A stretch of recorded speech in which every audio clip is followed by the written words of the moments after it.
doing, guys? A little bit of lightning today forced us inside. I thought it was a good practice. I thought the team flew around very well. A couple of guys went down during practice. I think Carlton Agadosi and Brian Gross, Armiento, and we'll evaluate them and we'll figure out exactly what happened and if they'll be back either tomorrow or for the scrimmage on Saturday. We'll be able to get that to you tomorrow. Questions? How hot was it in here? I believe they told me at one point it was 103, but I think that was at the waist. So it might have been a little hotter than that down by the turf. Okay. I mean, it's essentially you control the thermostat, obviously, but you wanted it to a certain degree. And I think it's important that training camp does two things. Training camp's got to get you ready for the first game, but training camp's also got to get you ready for the season. And there's no doubt as you go through the course of a 12-game season, there's going to be adversity by way of the elements. And today the elements were hot and humid, and that is something that I thought we handled very well. I was really pleased with the intensity in that last team period of practice, because I think that's where it would have shown if we weren't ready to handle those. So it's Jeremy and Desmond out here. How are they? A little bit better? I think Jeremy's probably a little further along than Desmond is. I don't know that Desmond's quite ready to run the ball in the team periods, but I'm optimistic that by Saturday he'll be back. I think Jeremy will go for sure. How about Jeremy's progress at safety, Kyle? Very pleased so far. Still going to give it a few more days, I think, before I make too many absolutes, but I'm very pleased. He's doing everything we asked him to and everything we expected him to. Is it as big a transition as you expect? I mean, offense, defense. I mean, is it as big as it sounds to us? I think it is, but I think that part of the biggest part of the transition happened in the spring. So I think it is a big transition, but I don't think he sees it that way, and we don't look at it that way anymore. We see him as a player who had an entire spring to play safety and then had an entire summer to work on his skill set. So he's a little, even though he hasn't gotten a chance to play in a game yet, he's a little bit along in the process. What do you want to get out of a double session tomorrow, the day before the scrimmage? I mentioned you won't go too intense, right, in terms of the hitting and stuff like that? We'll be in shells in the morning. We won't be in full pads, and then we'll decide at midday kind of what we want to do in the afternoon session. The afternoon session will be a little lighter, especially because not just a scrimmage, but it's a 12 noon scrimmage. So we'll be back at it really quick, and we'll use the afternoon session to install some things in special teams that we don't have in yet.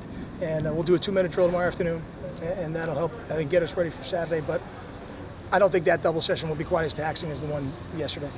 Is there one true freshman you're looking for to see how he reacts with his first meeting with the media on Saturday? Because it's a lot for all of them, really. It's the first time we've had a chance to talk to them, except the guys who came in January. Are you curious with certain guys, like how they'll respond? And we try to educate them, and I think Jason Baum does an excellent job with our media program with the players. And I think when you talk about things like the media and social media, and even being at a table and signing autographs at a fan fest, which they're all going to have to do on Saturday, all of those things, if they haven't done them before, we have to educate them a little bit to see how they do it, and then we'll critique them, and we'll see how all the freshmen handle it. But certainly the freshmen that, as we get later in training camp, might be a little closer to playing this year, we'll maybe spend a little bit more time with them. How much different is coaching now with the social media aspect, everybody on Twitter? Do you have to take a more conscious effort to educate these kids on what and what not to do?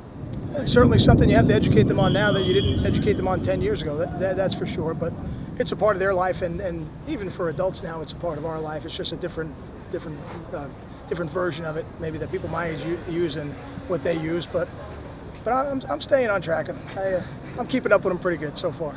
God, did you get to watch a lot of Nick Arch today?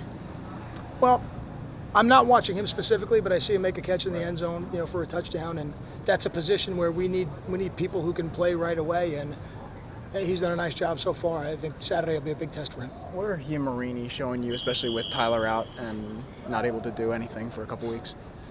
What are they showing me? I think they're giving great effort. I think they're taking coaching well. I think they're working very hard, but anything above and beyond that, the performance aspect, I think we'll be a little bit more ready to evaluate that in a couple days. Coach, how do you feel about the development of Kenneth Kirksey along the line? Kenny did a good job for us last year when he was able to play for us. Kenny's an explosive athlete, and I think with guys like Kenny Kirksey, Isaac Holmes, Darius Hamilton, we've got 3 players that we feel like we can compete with. What do you, especially in training camp, because guys like Robert Jones and JT Tartikoff have such specialized roles, how do you want them spending their time during these? Because especially if they're not in drills or not in 11-on-11s or anything like that, how do you want them sort of spending the time? They have a routine that really takes them through the entire practice. They don't have any more downtime than anybody else. Okay. Just what they do is different. and they've got specialized things that they have to get ready to do, and they may seem like little things sometimes, but those are the things that win and lose football games. The snapper, the holder, nobody ever talks about them unless it goes wrong, and we're fortunate to have Rob and JT. Sebastian Joseph, we watched him yesterday. I mean, he looks freakish for a freshman. Where is he at? Do you expect him to play? And what are your kind of expectations out of him? I don't know if I expect any of them to play yet.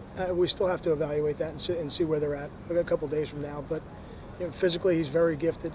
As I see him in practice, I see flashes of things that I really like, and then I see flashes of things that look like a true freshman. And the less he looks like a true freshman, the better chance he'll have to play. You see a guy like Marco Battaglia out there talking to Tyler Croft. Is that sort of, an invaluable resource for a young guy to have, sort of an NFL veteran to pick his brain a little bit here at practice? I think it is. I think it's really, when we talk about being a family at Rutgers, it's a great example of how that manifests itself. A guy like Marco Battaglia, who is retired from playing 8 or 9 years in the NFL as a tight end. The middle of the week, it's in the late afternoon, he could be anywhere right now. He's got a little bit of a commute going back to Queens where he lives, but he wanted to be here. He wanted to see this team. He wanted to spend some time with Tyler and see how he's doing, and Paul Carazola, and even some of the other guys that aren't tight ends. He doesn't only talk to the tight ends, but it's great for him to be around the players. I think they appreciate it, and I certainly appreciate it. Thank you. Thanks, guys.